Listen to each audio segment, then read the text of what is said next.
1 रुपए की कीमत। बहुत समय पहले की बात है।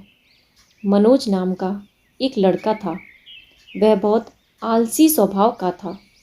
उसे पैसों की कोई कद्र ना थी। जब भी कभी उसे ज़रूरत होती तो वह अपने पिताजी से मांग लेता। मनोज लगभग 20 साल का एक लड़का था और कलकत्ता की एक कॉलोनी में रहता था। उसके पिताजी एक भट्टी चलाते थे जिसमें वे दूध को पका पका कर खोया बनाने का काम करते थे। मनोज वैसे तो एक अच्छा लड़का था, लेकिन उसमें फिजूल खर्ची की एक बुरी आदत थी। वो अक्सर पिताजी से पैसा मांगा करता और उसे खाने पीने या सिनेमा देखने में खर्च कर देता।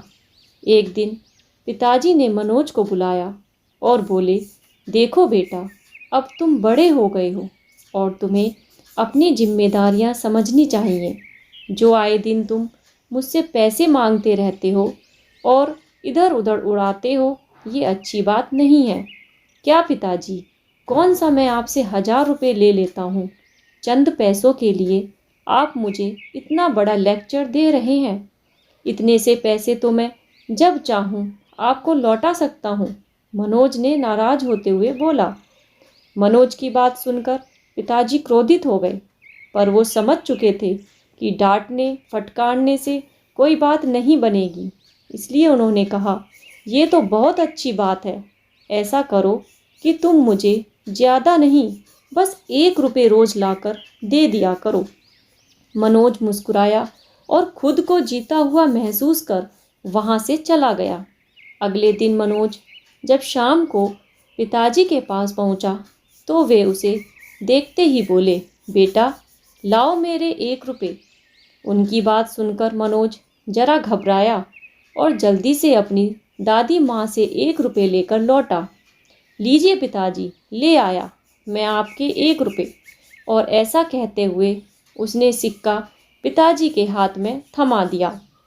उसे लेते ही पिताजी ने सिक्का भट्टी में फेंक दिया। ये क्या, आपने ऐसा क्यों किया? मनोज ने हैरानी से पूछा। पिताजी बोले, तुम्हें इससे क्या? तुम्हें तो बस 1 रुपये देने से मतलब होना चाहिए, फिर मैं चाहे उसका जो करूं। मनोज ने भी ज़्यादा बहस नहीं की और वहाँ से चुपचाप चला गया। अगले दिन जब पिताजी ने उससे 1 रुपया मांगा तो उसने अपनी माँ से पैसा मांगकर दे दिया। कई दिनों तक यही सिलसिला चलता रहा। वो रोज़ किसी दोस्त, यार या संबंधी से पैसे लेकर पिताजी को दे देता और वो उसे भट्टी में फेंक देते। फिर एक दिन ऐसा आया जब हर कोई उसे पैसे देने से मना करने लगा। मनोज को चिंता होने लगी कि अब वो पिताजी को 1 रुपये कहाँ से ला कर देगा। शाम भी होने वाली थी। उसे कुछ समझ नहीं आ रहा था कि वो करे क्या। 1 रुपया भी ना दे पाने की शर्मिंदगी वो उठाना नहीं चाहता था। तभी उसे एक अधेड़ उम्र का मजदूर दिखा जो किसी मुसाफिर को हाथ से खींचे जाने वाले रिक्शे से लेकर कहीं जा रहा था। सुनो भैया, क्या तुम थोड़ी देर मुझे ये रिक्शा खींचने दोगे? इसके बदले तो मैं बस तुमसे 1 रुपया लूँगा, मनोज ने रिक्शे वाले से कहा। रिक्शा वाला बहुत थक चुका था। वह फौरन तैयार हो गया। मनोज रिक्शा खींचने लगा। ये काम उसने जितना सोचा था उससे कहीं कठिन था।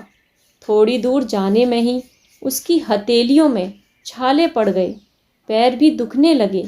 खैर, किसी तरह से उसने अपना काम पूरा किया और बदले में जिंदगी में पहली बार खुद से 1 रुपया कमाया। आज बड़े गर्व के साथ वो पिताजी के पास पहुंचा और उनकी हथेली में 1 रुपया थमा दिया। रोज की तरह पिताजी ने रुपए लेते ही उसे भट्टी में फेंकने के लिए हाथ बढ़ाया। रुकिए पिताजी, मनोज पिताजी का हाथ थामते हुए बोला, आप इसे नहीं फेंक सकते, ये मेरी मेहनत की कमाई है। और मनोज ने पूरा वाक्या कह सुनाया। पिताजी आगे बढ़े और अपने बेटे को गले से लगा लिया। देखो बेटा, इतने दिनों से मैं सिक्के आग की भट्टी में फेंक रहा था, लेकिन तुमने मुझे एक बार भी नहीं रोका। पर आज जब तुमने अपनी मेहनत की कमाई को आग में जाते देखा तो एकदम से घबरा गए। ठीक इसी तरह जब तुम मेरी मेहनत की कमाई को बेकार की चीज़ों में उड़ाते हो तो मुझे भी इतना ही दर्द होता है। मैं भी घबरा जाता हूँ। इसलिए पैसे की कीमत को समझो, चाहे वो तुम्हारे हों या किसी और के। कभी भी उसे फिजूल खर्ची में बर्बाद मत करो। मनोज पिताजी की बात समझ चुका था। उसने फौरन उनके चरण स्पर्श किए और अपने व्यवहार के लिए क्षमा मांगी। आज वो 1 रुपये की कीमत समझ चुका था और उसने मन ही मन संकल्प लिया कि अब वो कभी भी पैसों की बर्बादी नहीं करेगा। धन्यवाद दोस्तों। अगर आप चाहते हैं कि मैं इस तरह की वीडियो आपके पास लाती रहूं तो प्लीज़ आप मुझे थोड़ा सा सपोर्ट ज़रूर करें। चैनल को लाइक और सब्सक्राइब करें। Thank you.